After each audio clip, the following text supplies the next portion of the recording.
بسم اللہ واللہ اکبر بھی کوئی پڑھ لے تو کافی ہے، لیکن اضافی الفاظ بھی بعض حدیث میں موجود ہیں۔ نبی علیہ السلام پڑھتے تھے اللہم ھذا ان امتی من شاہد لک بالتوحید و شاہد لی بالبلاغ، اے اللہ یہ میری طرف سے ہے اور میری امت کے ان افراد کی طرف سے ہے جو آپ کی توحید کی گواہی دیتے ہیں، وہ افراد اور اس بات کی گواہی دیتے ہیں کہ میں نے اللہ کا پیغام اللہ کے بندوں تک پہنچا دیا ہے۔ تو یہ پڑھتے تھے نبی علیہ السلام۔ دوسری روایت میں یہ ہے کہ آپ یہ پڑھتے تھے اللہم ھذا ان محمد و آل محمد، اے اللہ یہ قربانی حضرت محمد کی طرف سے ہے اور آل محمد کی طرف سے ہے، فَيُطْعِمُهَا جَمِيعًا الْمَسَاكِينَ وَيَأْكُلُ هُوَ وَأَهْلُهُ مِنْهُمَا۔ دو قربانیاں کرتے، دو جانور آپ کرتے ہیں، ایک اپنی طرف سے اور امت کی طرف سے۔ یہ یوں کہہ لیں کہ ایک امت کی طرف سے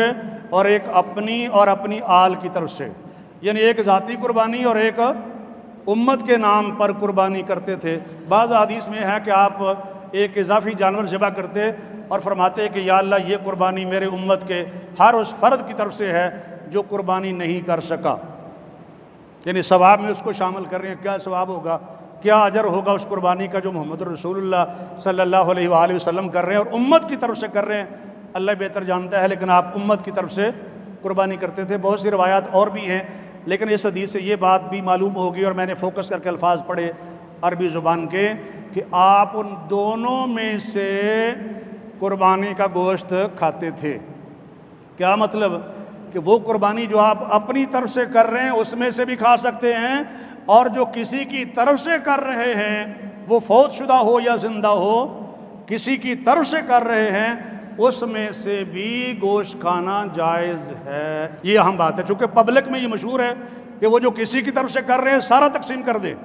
لیکن اس حدیث میں یہ ہے کہ نبی علیہ السلام نے جو امت کی طرف سے کی اس میں سے بھی کچھ کھایا، اور جو اپنی طرف سے کی اس میں سے بھی کچھ آپ نے کھایا۔ تو یہ منہما، ان دونوں قربانیوں میں سے نبی علیہ السلام نے کھایا ہے۔ خیر یہ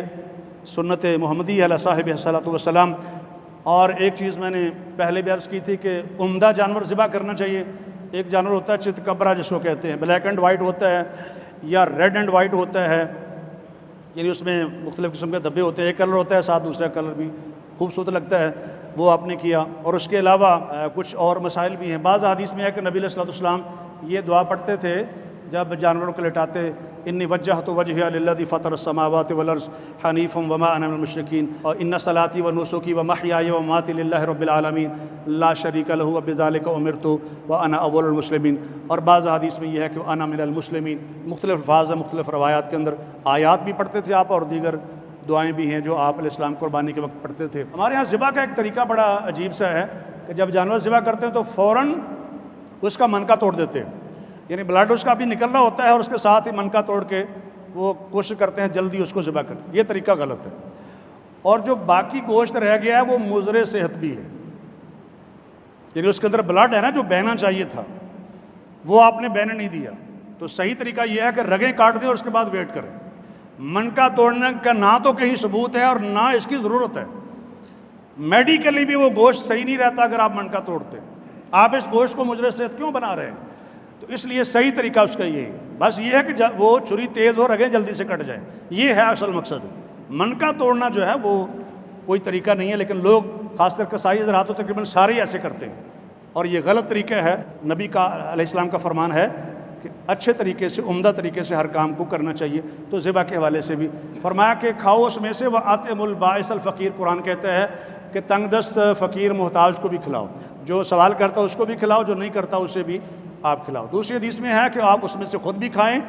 دوسروں کو بھی کھلائیں، اور رکھ بھی سکتے ہو، لیکن شروع میں اس کی اجازت نہیں تھی۔ جیسے کہ حضرت علی رضی اللہ تعالیٰ عنہ کی روایت میں ہے، انہوں نے خطبہ دیا حضرت عثمان رضی اللہ تعالیٰ عنہ کے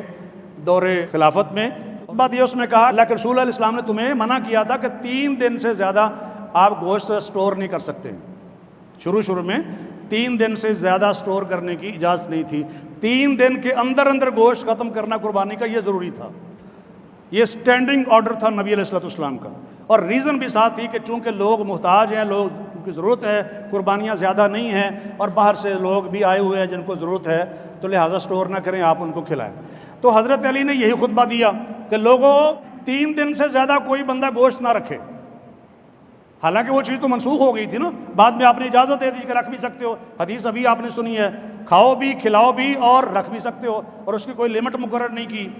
لیکن اگر اس طرح کی سچویشن دوبارہ پیدا ہو جائے، لوگ بھوکے مر رہے ہوں، افلاس ہو، قربانیاں کم ہوں، غربت بہت زیادہ ہو، تو جس حکمت کی وجہ سے 3 دن سے زیادہ گوشت رکھنے کی اجازت نہیں دی گئی، وہ حکمت اگر واپس آ گئی ہے، ریزن واپس آ گئی ہے، تو سیدنا علی رضی اللہ تعالیٰ عنہ کا موقف یہ تھا کہ پھر کوشش کریں کہ زیادہ اس کو سٹور نہ کریں اور 3 دن کے اندر اندر اس کو کھائیں، تقسیم کریں، لوگوں کو فائدہ پہنچائیں۔ حضرت علی فرماتے ہیں رضی اللہ تعالیٰ عنہ کہ نبی علیہ السلام نے انہیں حکم دیا تھا کہ میں آپ کے اونٹوں کی نگرانی کروں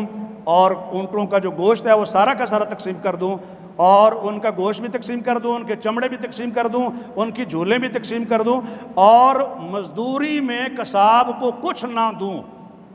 یہ بہت ضروری ہے۔ آج کل جو قصاب آتے ہیں وہ کہتے ہیں بھائی ٹھیک ہے 5000 لوں گا، چلیں کوئی بات نہیں ہے، مجھے تھوڑا سا گوشت بھی چاہیے ہوگا تو چلیں آپ 4000 دے دینا، تو یہ غلط ہے۔ گویا کہ 1000 کا گوشت آپ نے سیل کر دیا اسے، تو یہ سمجھنا چاہیے۔ ہاں اگر آپ سمجھتے ہیں کہ وہ غریب ہے، فقیر بھی ہے، اپنی مرضی سے دے دیں اور اس وجہ سے اپنی مزدوری کم نہ کرے تو پھر جائز ہے، ورنہ اجرت میں ابھی کل ایک صاحب کہہ رہے تھے جی وہ ہمارے تو کسائی جو ہیں وہ کچھ نہیں کرتے ہیں، بس پائے لیتے ہیں، ذبح کر کے چلے جاتے ہیں، تو یہ مزدوری میں آپ نے پائے سیل کر دیا نا، دوسرے لفظوں میں۔ تو قصاب کو مزدوری میں الگ سے مزدوری دینی ہے، گوشت میں سے کوئی چیز آپ سیل نہیں کر سکتے ہیں، نہ اس میں سے دے سکتے ہیں۔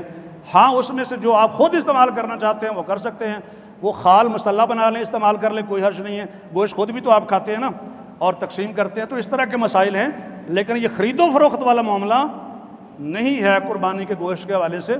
یہ جذبہ ہی ختم ہو گیا نا جی۔ تو حضرت علی رضی اللہ تعالیٰ عنہ کو نبی پاک حکم دے رہے ہیں 100 اونٹ ہیں،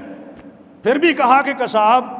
کو مزدوری میں سے آپ نے کچھ نہیں دینا، جتنے بھی اونٹ ذبح ہو رہے ہیں سب کی نگرانی کرنی ہے، ساری چیزیں تقسیم کرنی ہیں، ایون جو اس کے پلان جھولے وغیرہ وہ سب اللہ کی راہ میں آپ رسیاں تک دے دینی ہے۔ اس سے بڑا قربانی کا جذبہ کیا ہوگا جس کی تعلیم نبی علیہ السلام نے سیدنا علی رضی اللہ تعالیٰ عنہ کو دی تھی۔ اللہ تعالیٰ سمجھنے کی توفیق عطا فرمائے۔ وآخر دعوانا ان الحمد للہ رب العالمین۔